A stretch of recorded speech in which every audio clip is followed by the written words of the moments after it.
Tell me about your cookbook, because I do have it in front of me. It's right.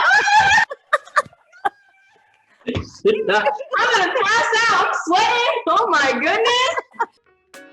How are you? How are you? I'm so good. Good to see you, Senator. I'm making Rasta pasta. I make it for my family at least once a week. It's so good. It's coconut milk and curry powder and all the good things. Oh, good. What kind of pasta do you put in it? So I do linguine, but you can do any type of pasta you have on hand. I'm big on using whatever's in the pantry and just getting it on the table. Right. Yeah. Right. I feel like this is one of our favorite meals.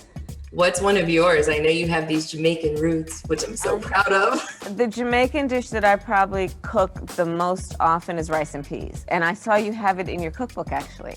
I do. Yes, I do. I love rice and peas. It's like comfort food. Just It is. total comfort food. It is. I feel like over the past 10 or so months, let's be honest, over the past 4 years, I've needed a lot of comfort from my rice and peas. Yeah. Tell me about your Rasta pasta, since that's what you're doing. Tell me what you're doing. So I have my noodles already done. And then in this sauce here, it's all like a tricolor bell pepper, red onion, curry powder, coconut milk, fresh tomato.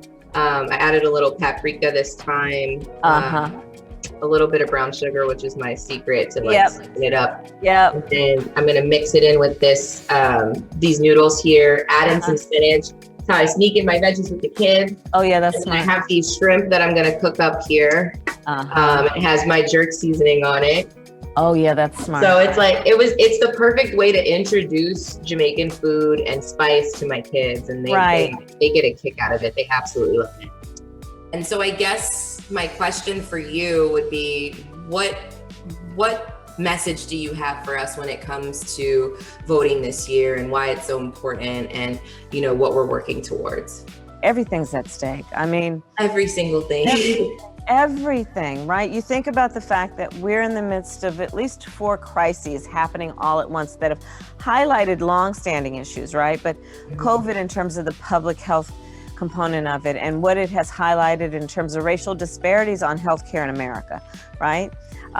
You look at it in terms of the economic crisis. Aisha, 1 in 5 mothers in America today is describing her children under the age of 12 as being hungry. Right. And this is something I've advocated for a long time. And when I heard those statistics, I mean, it's just, it's ridiculous. A hunger crisis, right, in America.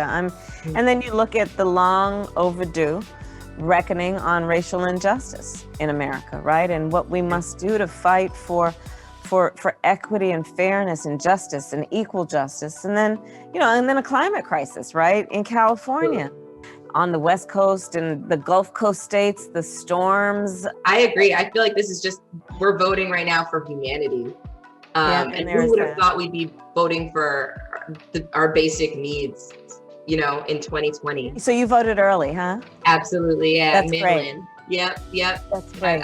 I've been telling everybody, I'm like, Biden, Harris, or bust. So we got to get it done. And we want to encourage people to go to iwillvote.com so that they'll know where they are registered to vote and where they can go in terms of the polling place, but also for drop boxes and things. But again, we encourage people to vote early. So that's really great. Thank you for that. Absolutely.